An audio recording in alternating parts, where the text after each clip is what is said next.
Welcome to Maragondo.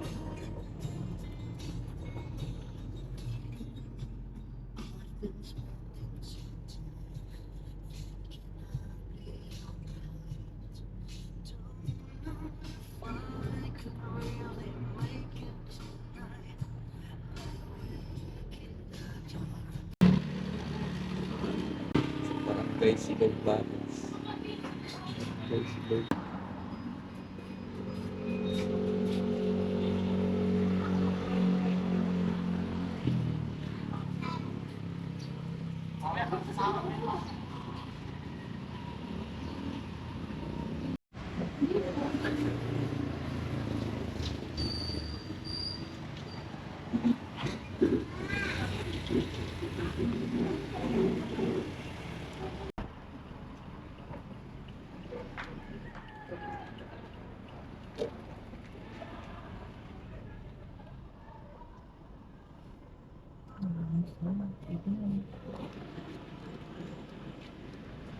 Online booking po kayo, sir. Oo. Paano oras po kayo? Alas 10. Dito na, sir.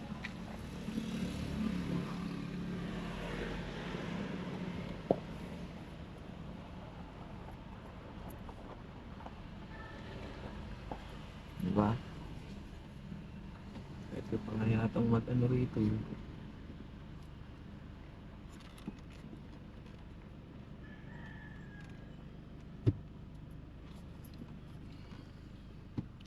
Kuya, hindi pa ba pwedeng umakyat ng maaga?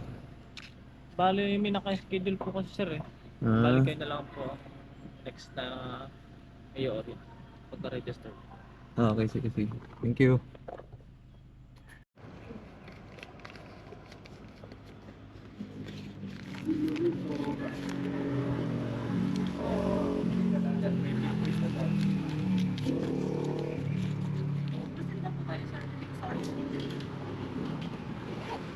Hello po. Pwede na po. Doon sa likod ko rin, bro. Ah, Siguro na lang po. Sulita!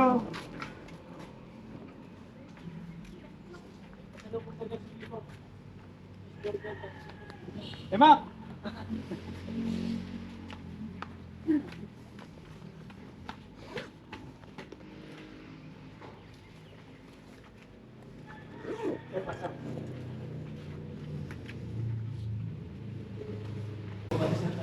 Okay.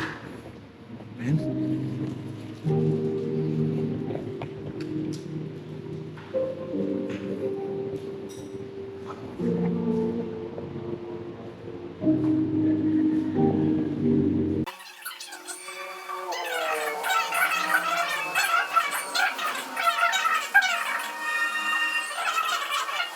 Dito po is strictly po natin sinusunod ang legal pace. So bawal po tayong mag-iwan ng kahit anong basura sa taas, sa trail at sa summit. Bawal po tayong kumuha ng anumang buhay ilang, mapahalaman or hayop. Kasi may karapatang korupsyon po ito dahil tayo po ay nasa loob ng protected area. And bawal po tayong pumatay ng kahit ano din yung buhay ilang. Kung may makita po tayong ahas, sayaan lang po natin silang makalagpas. And nandito naman po yung ating tour guide para po mag-assist sa atin. So, yun lamang po, para hindi na po tayo mag-antay ng matagal. Ang ating pong tour guide is si Kuya Lulito. So, kung ano man po yung sabihin ni Kuya, yun, susundin po natin. Okay. May nag-vape po ba sa inyong dalawa? Ako po. Bawal po, sir, mag-vape along the trail, kaka po sa summit. Okay, sige. Yun lamang po, kasi strictly po, pag nakita po nyo kayo nag-vape, sasamahan na po niya kayo dito pagbaba ulit. Okay. Naman po yung araw. So, yun lamang po, maraming salamat. At Okay. tayo sa pagkakayat po. Sige. First time po ba? 2010, last climb ko dito. Oo, nandito pa po sa kabilaan Oo. daan. Mas effective po ito kumpara dito sa... Yeah. CR po. Kasi po, Kaya lang hindi na pala madadaanan yung falls, no? hindi na po, kasi dito lang po yung police. Mas maganda po sana dito kasi ano, Oo. 5 kilometers ito po dito lang. Medyo mataas, malayo ba to? 3 kilometers lang po ito. 3 kilometers lang, so saglit lang, no? Saglit lang po ito po F5. Hindi po pwedeng, sideway dun sa falls. Hindi rin po tayo padadaanin nung mga guardian po na andito sa... So iba na yung may mga bantay na rin doon. Hindi rin po tayo makakadaan basta. Ayun, nung huling climb ko dito, 2010 nakakapag-overnight pa kami. Pwede pa ako ng ulan. Dito po sir, gagawa po kami ng camping area pero dito lang po sa... Sa jump off. Okay naman eh. Tapos pag ano, kinaumagahan sa kakit ng ano, no? Pwede po. Yun po yung plano ko na paggawa. Hmm, Pero naka-set. sige. Ayun yung gamit po. Ay, Ay, amo na. Ikaw na magdala. Oo. Kaya mo dalhin yan? Baliktad. Madali pa, dadalhin pa to. Drone yan eh. Pwede naman magpalipad ng drone, no? ingat lang po kasi may Yung mga, ano kasi, malapit po puno. tayo sa marine. Oo. Base? Opo. Okay, sige. Tapos may mga dominate, mga pumagagi. Oo nga, may mga agi. Sige, sige, dali mo lang. Kung alanganin, di wag na.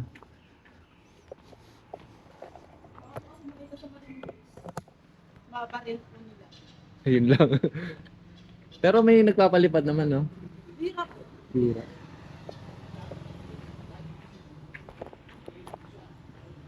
Kuya Luisito, no?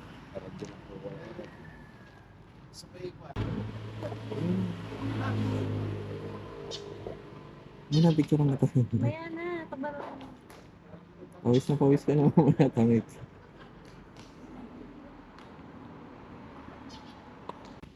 $7.55. Sa'yo na lang ako nila dyan. Si Kuya Lolito yung tour guide namin. Matagal na rin tour guide dito si Kuya kasi bata pa raw siya. Tour guide na siya pero yung last climb ko dito 2010 eh. Hindi ko nakita si Kuya. Saka yun, hindi pa kami kumukuha ng guide nun. Tumawid ka lang doon sa bakod doon, pwede ka na umakyat doon eh.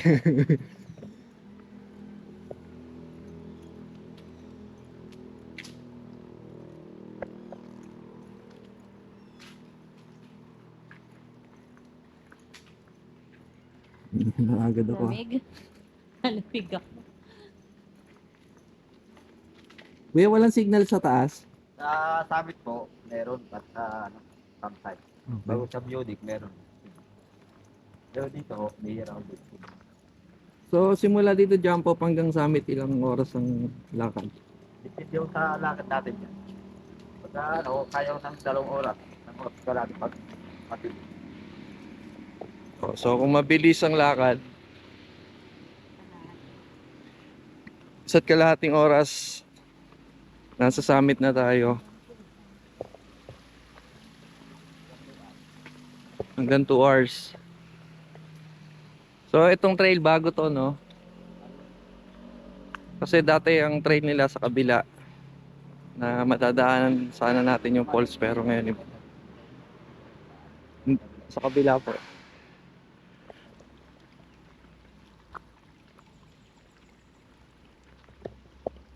Wala akong habit.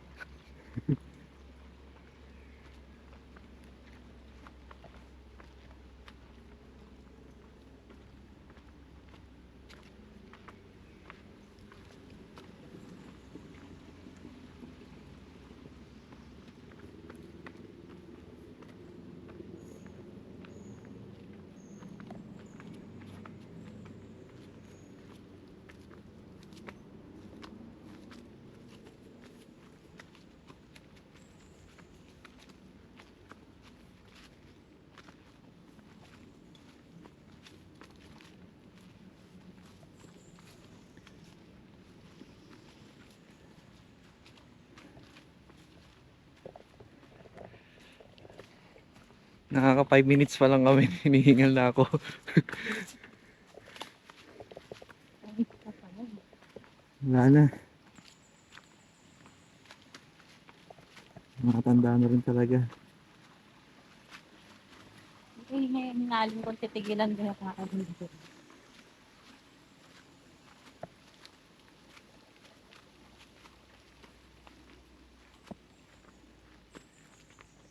Kuya Lolito, yung parrot peak ba naakit pa rin?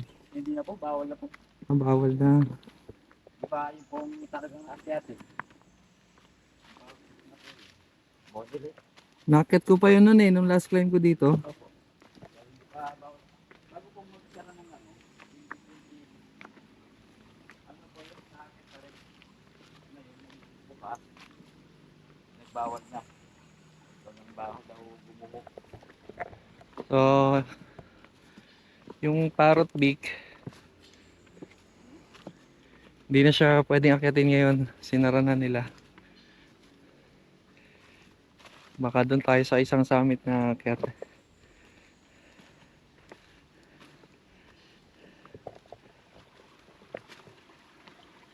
Sayang kasi yun pa naman yung 360 view pag nandun ka sa taas nun.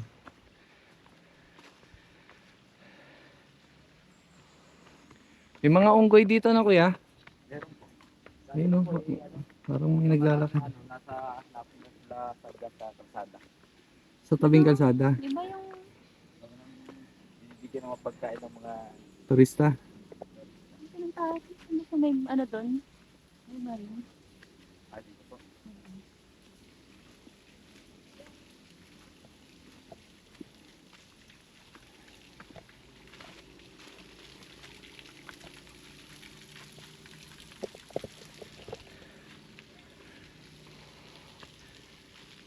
So noong 2016 pala sinara tong Mount Palay-Palay para i-rehabilitate. So noong 2022 lang uli binuksan. So kung gusto nyo mag-climb dito, kailangan nyo mag-online registration. Wala silang walk-in dito, online registration dapat.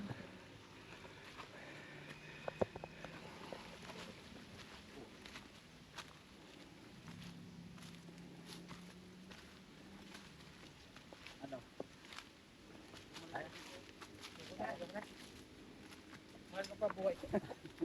Nabilis daw ang tibok ng bus.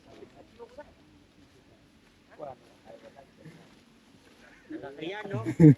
Ayos lang. Morning po. Oo ba? Mahal pa buhay ko.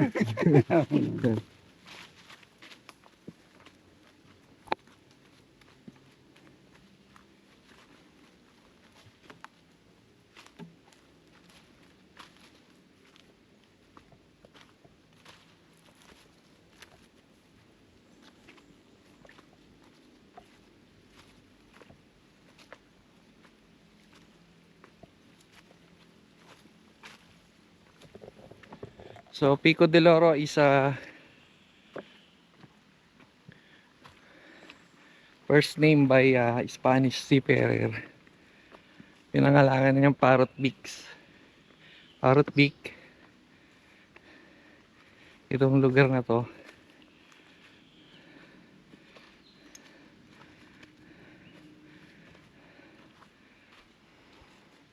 So ginawang palatandaan yung Parrot Beak na yon.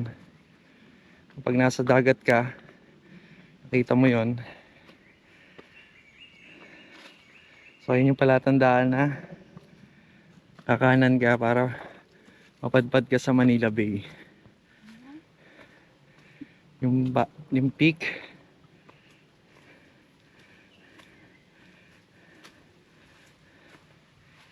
Grabe, hinihingal na talaga ako.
Oo, pahinga ka pa.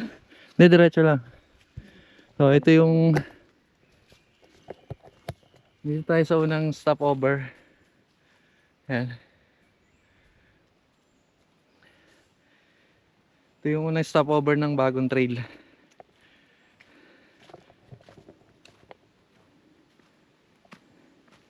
May maliit na tulay.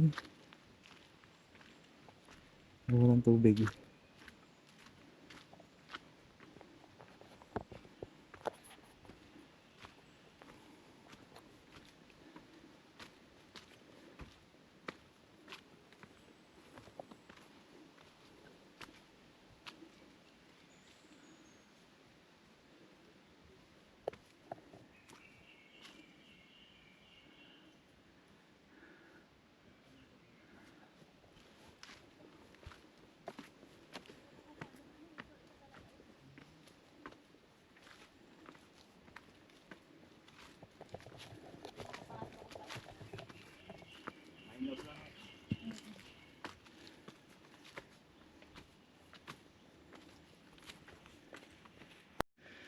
Ang laki ng puno, oh.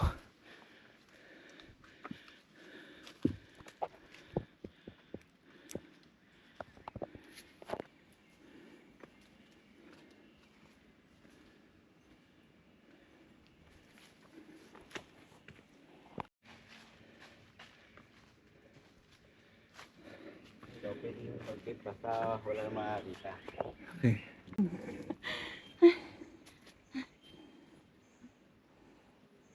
Nakakita mga ibang hiker. Doon kami nitago.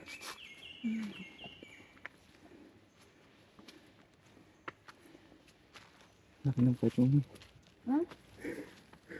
Sorry. So, ito yung Pahinga Station 2. Ito yung pangalawang stopover. Kung gusto mo magpahinga. Ang ganda ng mga halaman, no?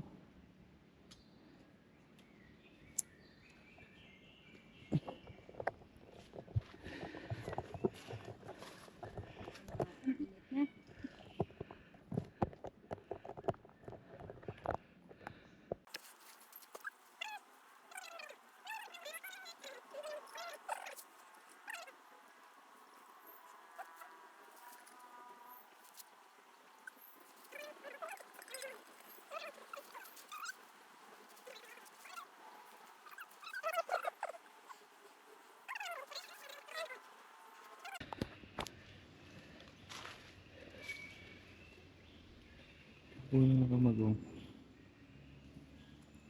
Medyo magaspang yung ano niya.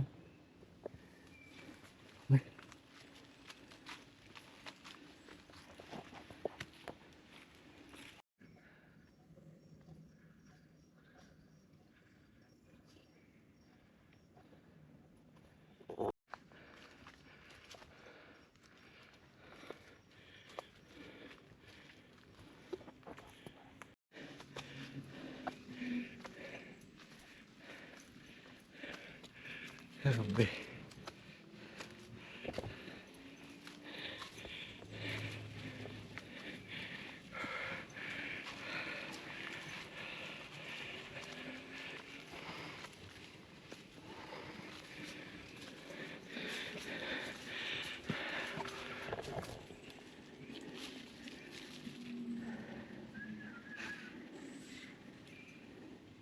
Ay. Konti na lang, upuan na, oh.